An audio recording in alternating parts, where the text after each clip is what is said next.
يا حامل القرآن قد خصك الرحمن.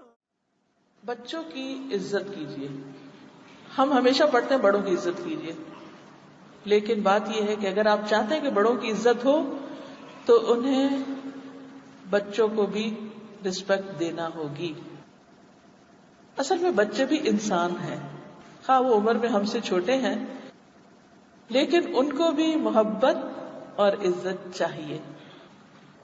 ان کے اپنی عمر کے حساب سے کچھ احساسات ہیں، کچھ پرائرٹیز ہیں، کچھ شوق ہیں، کچھ سوچیں ہیں.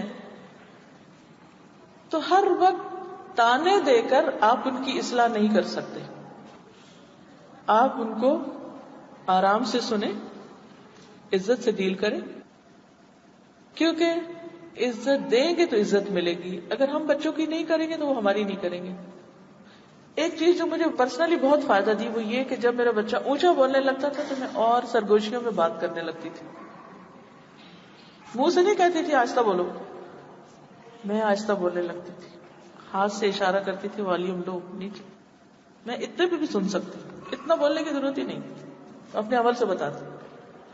پھر کرتے کرتے کرتے وہ سیکھتا گیا کہ کس طرح ماں کے سامنے آہستہ بولنا ہے. پھر کبھی کبھار ایک دم تیز ہو جاتا ہے یا اونچا ہونے لگتا ہے تو پھر میں واپس لاتی. تو یہ ہے کہ اگر بچہ شاؤٹ کر رہا ہے اور ہم اس سے اونچے شاؤٹ کرنے لگے تو نتیجہ کیا ہوگا؟ ہم اس کو چپ نہیں کرا سکتے. ہم زیادہ اونچا کیوں بولتے تھے کہ اس کو دبا دیں؟ دبانے سے کوئی چیز حل نہیں ہوتی، مسئلہ نہیں حل ہوتا، مسئلہ وہی رہے گا، وہ سیکھے گا نہیں. ہو سکتا ہے وقتی طور پہ چپ کر جائے، لیکن پھر اسے موقع ملے گا تو پھر وہی کرے گا، اور پھر ہم پریشان ہی ہوتے رہیں گے ساری زندگی. تو اس کا سولوشن دیکھیے. عزت کرنے کے کئی انداز ہیں، طریقے ہیں. نمبر 1، ٹون آف وائس، اپنے آواز کے اتار چڑھاؤ سے. جی بیٹا آپ نے یہ کام کر لیا؟ ایک انداز ہے کام کر لیا تم نے. اب ہم اپنی جو وائس کی ٹون اینڈ پچ ہے اس کو ذرا ریکارڈ کر کے سنیں کہ ہم کس سٹائل میں بول رہے ہیں بچوں کے ساتھ. اپنے دوستوں سے ملیں گے، اوروں سے ملیں گے تو بہت خوش آمد سے، بڑے آرام سے. گھر میں جائیں گے تو جن بن جائیں گے. یہ کیا بات ہوئی؟